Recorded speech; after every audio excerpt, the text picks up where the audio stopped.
Welcome back to The Give and Go. I'm your coach, Reynoso, here with my boy Soltero. What's up, y'all? And I'm feeling just a little extra happy this shoot because, brother, for the first time in our podcast history, I get to celebrate a Mexico victory. Be it in a 2-0 friendly where USA was missing a majority of their star players. Still, even then, I accept this victory because it's the first one where I'm recorded on camera celebrating a USA loss against Mexico. Yeah. Crazy to say that, but the last time that I saw this team beat the USA was back in 2019 in that Gold Cup final.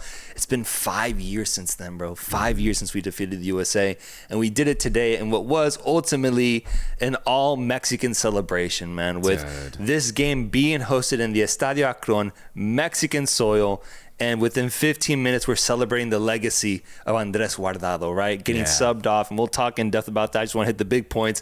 Guardado going off, legendary moment, and it kind of just set the tone for the rest of the night, which is just celebrating Mexican excellence as Raul Jimenez continues his resurgence, gets a beautiful free kick, and then a really nice assist to Chino Huerta, mugging Tim Ream in the process to give us the 2-0 lead. Mexico wins, man. Mexico wins. And folks, I'm telling y'all, this is a genuine smile on my face. A smile y'all haven't seen in this entire podcast history, man. I'm really happy. Yeah, the timing of Raul Jimenez's free kick, too, is honestly kind of like scary because it was right after Guardado got subbed off. And it was almost it was a gift to Guardado, his 19 years of being in the Mexican national team system. And honestly, that's where I want to start because we have to. Seeing Guardado in that lineup, I was like, I got sentimental because I was like, whoa, there's a throwback, an insane throwback to just a decade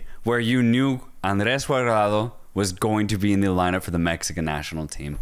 What a player, what a midfielder, the reliability that came with him and that he brought to this side. Honestly, it's tough to replace, and it's tough to find a player that's as good as Guardado. So I love that they gave him this kind of goodbye in Guadalajara. Beautiful. Thank you so much, Andres Guardado, for everything you've given to this Mexican national team. Because, dude, just what a player, man. Yeah, what an absolute stud. Sending him off in the area where he grew up, where he started playing football with Atlas specifically. I forgot that we were going to do this with him, though. So when I saw the lineup, I was like, what the hell is Aguirre thinking right now? Starting a damn near 40-year-old Andres Guardado in the midfield. Is Romo that bad? Are we missing Luis Chavez that bad? Why are we doing this? But then I heard the commentary, and I forgot that this was his send-off with the Mexican national team. You already hit all the big notes here. The biggest thing I want to mention is his records, man. The fact that he is the Mexican player with the most appearances all time, going so far as being a top 10 international player in appearances, up there right next to Cristiano Ronaldo, Messi, all the big names. Andres Guardado is going to cement himself into history with all that he gave to the national team. Bro, we're talking about a guy that we saw play at the 2006 FIFA World Cup, man. I was 11 years old when that tournament happened, and Guardado was playing football even back then, dude. So it's crazy the consistency we've seen from him, the level of play, how he dictated that midfield for Mexico. I don't know if we'll ever see it again, honestly, because he did it in such a professional manner, and he's going to go down as a legend for this Mexican national team. So thank you, Andres Guardado. Give me W's in the chat for Andres Guardado, legend of the game, proper send-off, and then, as you mentioned, a golazo from Raul Jimenez, something I did not know he could do, which was score a free kick. Dude, he made it look so natural. It's as if he's a natural free kick goal scorer, the way that he stroked it in. A beautiful goal from Jimenez. And, we had kind of alluded to it in our last Premier League episode that Jimenez is flirting with a tremendous comeback to the national team as the starting number 9 going into the World Cup. We already talked about it, and we've beat this horse to death. Santi Jimenez just is not that guy when he dons the Mexican national team jersey. But maybe Jimenez is. Maybe not in the past, but maybe right now there is not a better striker that is Mexican other than Raul Jimenez. I completely agree. It's crazy, actually. I mean, thinking about Santi Jimenez's opportunities, it's been nightmarish, dude. And now that he's gotten out injured, it makes things worse for Santi Jimenez personally. But the thing is, we have been needing someone to step up, and the decision was easy with Jimenez out with injury. bring Raul Jimenez over, give him back that start after the amazing start he's had to the Premier League season with Fulham. And he's continued the form, because what I saw from him today, the free kick, the assist he got on the second goal, which I want to get your thoughts on that. But then also everything else beyond that. He was so active today, trying out a Trivela assist at one point, just doing the craziest of things, but wanting it, man, really showing out in this friendly. I think Jimenez is ready to take on finally that role offensively, and might end up being our starting striker at the 2026 FIFA World Cup. I want to get into the USA. Because I think it's going to be ultimately quick, right? And we can go back to Mexican praise, because ultimately this was a very dominant performance from Mexico. So I want to keep this criticism pretty short, to be honest. I want to start a pregame rituals, just like we did with Guardado, for this time for the USA. Mm-hmm. I was just kind of shocked as a fan that we sent Pulisic home, that we sent Balogun home, that we sent McKennie home. Like, weird. Why would we have them come all the way over to the States to play Panama just 2 days ago, right? And then send them back home without playing this game? I don't get that. Like, I could understand if we sent them home, given that they didn't have to fly such a great distance. I could get that, but they're already here. They're not going to save much by, giving them an extra day's rest. You see what I'm saying? Oh yeah, like I heard that AC Milan specifically requested that Pulisic come back, because he's going to play a lot of games apparently. I get it. And then McKennie got injured or something, got a knock in practice or something. Right. I do get the idea of rest. I don't get me wrong here. But what I am saying is I just think this was the plan from the get-go. Yeah. Because the way that they just announced it, they're like, oh yeah, by the way, Pulisic's not going to be here against Mexico. Just FYI, USA fans. I just don't like the way that it was announced, man. It was a couple days before the game, very random, and the way that this was billed, it was Mexico, USA in Guadalajara. Like, let's go all out. Mexico did. They played their best squad, minus a veteran, Andres Guardado. It was beautiful to see. And what we saw was a really good, synergistic performance from Mexico.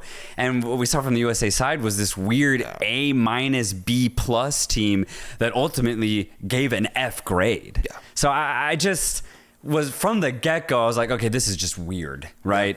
But the thing is, I'm not going to use that as an excuse, because we still got talent. We still have plenty of European talent in Brendan Aronson, Malik Tillman, Aiden Morris, who get these opportunities to start in this match and show Mauricio Pochettino what they're about. Show them what they're showing at club level and bring it to the U.S. men's national team. And not only that, you get the opportunity to do it in Mexico against your biggest regional rival. And what do we get, man? Like, nothing. And I want to keep this short because it's the same kind of analysis I gave in the Canada game. Every time we try to bring in new players to this national team side and give them an opportunity, they don't do anything with it. And that's very concerning. I'm not really sure what it is. Now, obviously, a big point could be just new coach. Maybe we don't know exactly how he wants to play, what his tactics are. So I could understand that. I just think it's frustrating that a guy like Malik Tillman, who's so exciting at club level, literally did nothing today. Same with Gianluca Busio. He was so slow on the ball. He plays in Serie A. I don't understand the translation that a lot of these players bring when they come from high-level European club to the USA side, because it's just not even close to the same. Like, Mexico completely outplayed the USA today. It should have been way closer, even though we don't have as much chemistry. But this is becoming a very consistent problem for the USA. And just straight up, I'm concerned. And I would actually tag on to what you're saying here, because something that I criticized a lot about Berhalter that was hoping to not see with the next coach is the energy levels. Yeah. And bro, what was that today?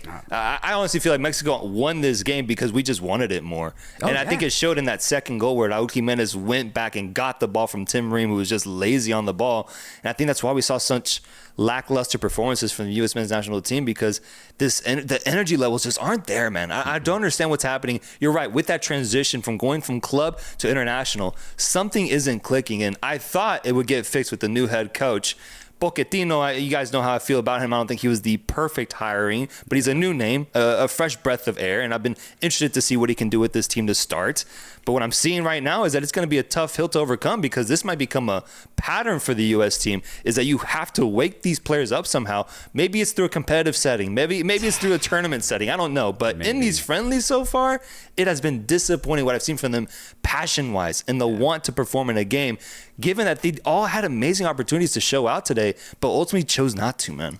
Yeah, and the only excuse I could maybe give is Berhalter had a tight 14 players. You know, he picked the same 11 players for 2 straight years, and he brought on the same 3 substitutes for 2 straight years. And given that the Berhalter project ultimately failed, what we're left with is a team that no longer the starting 11 is just, it's not there anymore, right? Tyler Adams has chronic injuries. Serginho Dest is also chronically injured. The striking position is kind of wide open in the air. We thought it was going to be Pepe at one point. We thought it was going to be Balogun at one point. Now it's like it might be Haji Wright. So there's a lot of uncertainty throughout. Center backs for me, yeah. Exactly. There's a lot of uncertainty now throughout this entire 11, even the goalkeeping situation too. Like, is Matt Turner really the number 1 anymore? He's been conceding a lot of goals lately when he puts on the U.S. men's national team jersey. So I just think there's a lot of questions throughout this team. And now that we're bringing all of these new players, there's just no chemistry.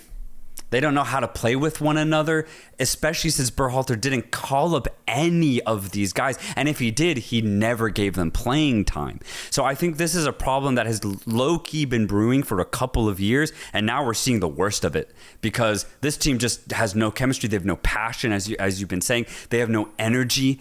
And I'm very concerned, because we got a World Cup in 2 years, bro. Yeah, man. And it's just not looking good. Now, there's work to do, and that also goes back to what my takeaway is with Mexico in this game. Yes, I am happy, and 2-0 and USA beating them, it's a great thing, but I can't be that excited when I look at who we played against today, which was a lesser version of the U.S. team, and the form they're in just isn't what they've been on these past few years. So I'll take it, but I can't really consider this as something truly game-changing, I guess, for Mexico from what I've seen so far under Aguirre, because we just tied a relegation La Liga side 2-2 a few days ago as well. I think I need to see more of this more often. If they can replicate this energy, if Raul Jimenez can get more consistency starting for the team, if I can see this sort of effort, then I think that's what's going to get me more excited. So for me, it's about consistency and then getting better results overall for the next year for me to really jump on the Aguirre train, and then also just this Mexican national team overall. But honestly, good start now with this window that we had now and the window we had last time under Aguirre as well.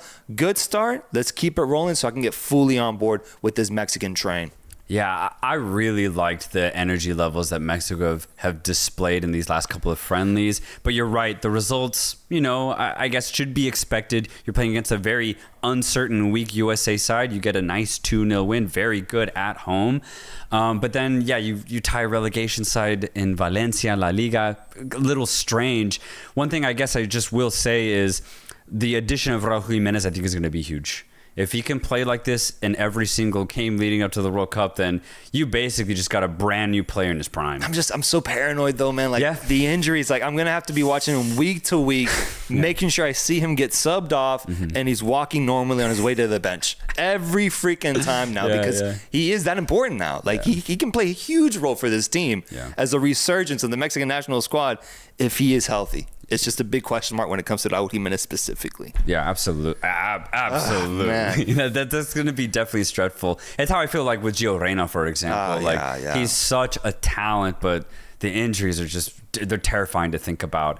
But another player I really liked today, Jesus Angulo, Toluca's very own. I thought he had a great match, and I think he can be a really good piece, whether it's in that left back or maybe central midfield position for Mexico. So that's a really nice addition. And another random addition, too, that we saw this weekend and today as well. Berterame is Mexican now. He's Mexican. I knew this was in the talks. I didn't think it was going to happen. I really did. Like, I could see Quinones doing it, but Berterame, I thought this one's random, man, for me personally. But the thing is, he's a good player. Yeah. And whether he comes off the bench or maybe he gets a couple of starts for Mexico through the next couple of years, I think this is a great addition. Yeah. Truly, because he's a really crafty, creative player.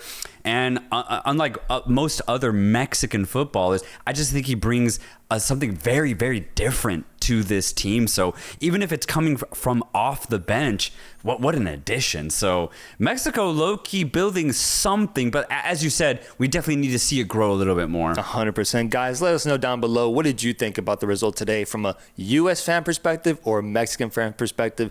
Let us know down below. I'm eager to hear y'all's thoughts on these matches in this international break. And once again, make sure to subscribe to the channels. We'll be covering the USA and Mexico a lot going into the 2026 FIFA World Cup. Vamos Mexico, boys. Until next time, peace.